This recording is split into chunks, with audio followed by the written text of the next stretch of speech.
हल्दी घाटी का युद्ध इतना खौफनाक था, 300 साल के बाद भी आज वो हल्दी वाली मिट्टी, उससे खून निकलता था। आज भी तलवारों के जत्थे मिट्टी के नीचे से निकलते थे। इतना खौफ कि युद्ध के बाद भी सिक्का, करेंसी, मुद्रा अभी भी महाराणा प्रताप के नाम की चलती थी, अकबर के नाम की करेंसी तक नहीं चल पाई। अकबर इतना घबराता था उसके नाम से कि कहता था रात को सोने से पहले कोई महाराणा प्रताप का नाम मत लेना मेरे आगे। महाराणा प्रताप का नाम लो है तो रात को सपने में आकर के मेरे को डराएगा। महाराणा प्रताप का खौफ इतना ज्यादा, एक बार की बात थी, एक अफवाह उड़ गई कि महाराणा प्रताप जो है ना वो अपनी हार स्वीकार कर रहे हैं और अकबर का आधिपत्य स्वीकार करने को वापस आ गए हैं। तो उन दिनों अकबर के राज्य के अंदर जो बीकानेर के राजा हुआ करते थे पृथ्वीराज राठौड़, इन्होंने राठौड़ को बुलाया। देखो पृथ्वीराज, क्या खबर आई है, महाराणा प्रताप आने को तैयार है। अब उन्होंने हार स्वीकार कर लिया। पृथ्वीराज राठौड़ माने नहीं, उन्होंने चिट्ठी लिख दी।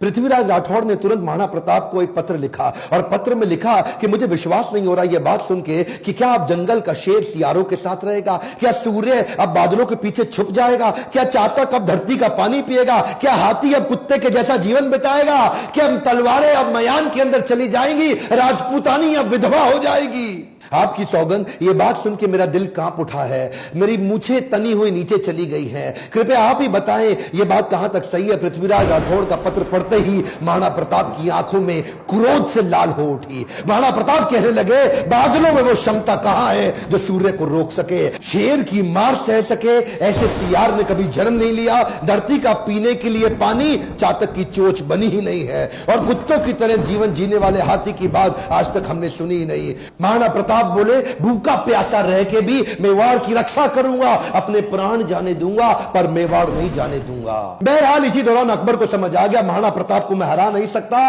और धोखा दे के हराना यह अकबर की आदत नहीं थी। अकबर को इसीलिए महान राजा भी बताया गया है। आने वाले समय में अगर आप चाहेंगे तो मैं अकबर पे भी एक वीडियो बनाऊंगा। पर वापस चलते हैं, उसी समय अकबर का फिर ध्यान बट गया। अकबर अब ईस्टर्न साइड चला गया, सदर्न साइड चला गया, उसने मेवाड़ को छोड़ दिया और इधर महाराणा प्रताप ने पूरे मेवाड़ पे फिर से अपना कब्जा कर लिया। कुछ दिन, हफ्ते, महीने ठीक बीते। उन्हीं दौरान एक शिकार करते वक्त, उस समय किसी शेर का शिकार करते वक्त महाराणा प्रताप का किसी एक्सीडेंट में उनका देहांत हो गया, उनकी मृत्यु हो गई। ये बात जब अकबर को पता लगी, अकबर एक ऐसा राजा था, अपने शत्रु प्रताप की मृत्यु पे बहुत रोया और चिट्ठी लिख करके बोला कि महाराणा प्रताप एक बड़े शक्तिशाली, बड़े मेधावी और एक ऐसे राजा थे जिन्होंने अपने गौरव को कभी समाप्त नीचे झुकने नहीं दिया और मुझे एक बात का दुख रहेगा, मैं जीवन भर महाराणा प्रताप को कभी हरा नहीं सका। ध्यान दीजिएगा, लेसन्स में लर्निंग बहुत सारी हो सकती है, पर महाराणा प्रताप को इतना संघर्ष इसीलिए करना पड़ा क्योंकि आपस में राजपूतों की कभी बनी नहीं।